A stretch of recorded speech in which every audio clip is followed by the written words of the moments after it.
IELTS writing task. Extend your essays and improve your vocabulary.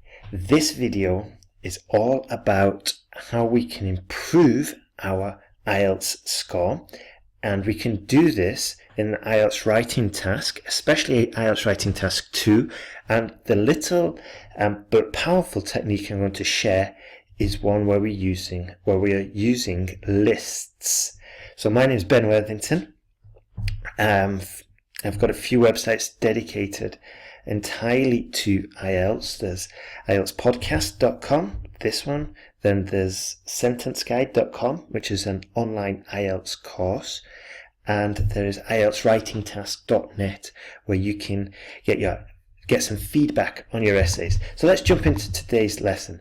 So lists, they give you two benefits. It improves the word length, provides the opportunity for better vocabulary, not just better vocabulary, topic specific vocabulary. And I'll go into that in more detail in a second. So the best place to put your lists is in the body paragraph. I don't really need them in an introduction because the introduction is just like a topic sentence and then hopefully what you're going to be doing. And also it needs to be light, your introduction, especially in the IELTS Essay writing task 2. You don't want to go into heavy detail. Heavy detail is for the body paragraphs. This is where we pick up the bulk of the points, and lists is one way of doing this. We don't want them in the conclusion either, because the conclusion is not a place to deliver hard evidence, new arguments or supporting arguments. It's basically to write what you've discovered, or what you want the reader to have discovered after reading all of your work. So there's 4 ways to create the list. We can use commas, semicolons, ordinals, numbers, letters or bullets. Perhaps these last ones may be in IELTS task 1, but the rest are okay in IELTS task 2. And this one probably the bullets if you need to, general task, but that's a special general task 1, but that's a special situation. So let's have a look at the easiest and best way. I think it's the best way and the easiest way anyway. So here we've got a typical supporting sentence. So based on the United Nations World Tourism Organization 2015 report, the most popular tourist interests are hiking, sightseeing and gastronomy. So that's fine. We've got 1, 2, and 3. And 3s and 5s are generally, for some reason, I don't know why, the best way to do the list. And what's good about this is that it's almost parallel. I won't say it's completely parallel, however, it's easier. And I'll give you an example of an unparalleled list. So we've got the same sentence. The most popular tourist interests are hiking in the mountains, swimming, restaurants, a walk around the city centre. So we could say and a walk around the city centre, perhaps, but the main problem here is that we've got this whole not like a mini sentence here, but it's hiking in the mountains, swimming, restaurants. Okay, so we've got an activity here, and we've got just the single activity in a verb form here, gerund. Then we've got a noun, and that's what's called that's what's not is parallel. It's unparalleled, and it just makes it harder to read. Okay, so if you are doing it, I'll just go back. It's like 1, 2, 3, and in the same form. We could have hiking in the mountains, sightseeing in the city, and eating in the local restaurants. Okay, that would be much better. So just make sure your lists are following that format. Okay, so the next one, we can use a punctuation mark. We can use a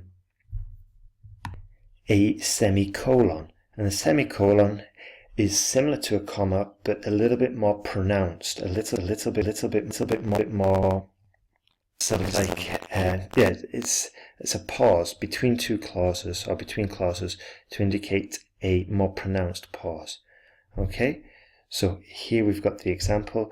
Here are some actual locations using some known movies: Haley Castle, Canada; the Tikal National Park, Guatemala, Star Wars, and Christchurch College and Cathedral, Oxford, Harry Potter.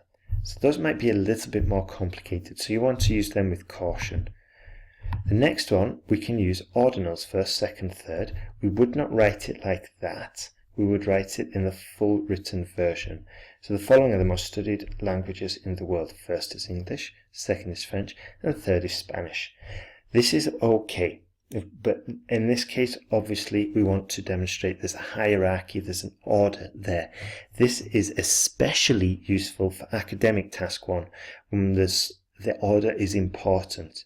Like going back to the other example, hiking, sightseeing, swimming, there's no order there. There's no preference, so we could just put them in any. Here, there is, okay, and we want to make that clear, and we can do it by first, second, and third, okay? So, remember, practice each types of list. I strongly recommend using just the commas. I think that's the easiest way and the easiest way to get right, and probably you'll see it a lot in reading when you are doing your reading. When you're reading sort of like native English speaker material, you want to incorporate topic-specific vocabulary in your lists. This is the main opportunity with your lists. Okay, you can boost your score, and you can just use specific words that are related to the topic, and you can almost just push them into your essay. Not force them, but push them in. Practice as many times as possible. That's pretty obvious. Read at economist.com, BBC, Guardian, all these places, and just experiment using the lists. Okay, so thank you for watching this quick tutorial. If you need any more help, you can go to sentenceguide.com for an online IELTS course. Jump to a Band 7 or it's free. There are some conditions there. Okay, so you can't just turn up and get that Band 7. There's some conditions, so check those out. Then there's IELTS writing task. Very fast way to improve. Getting feedback, getting some guidance, and getting some tuition there. Or you can just do your own path, get some material, watch some more videos, and do some exercises at IELTSPodcast.com. Okay, all the best and good luck.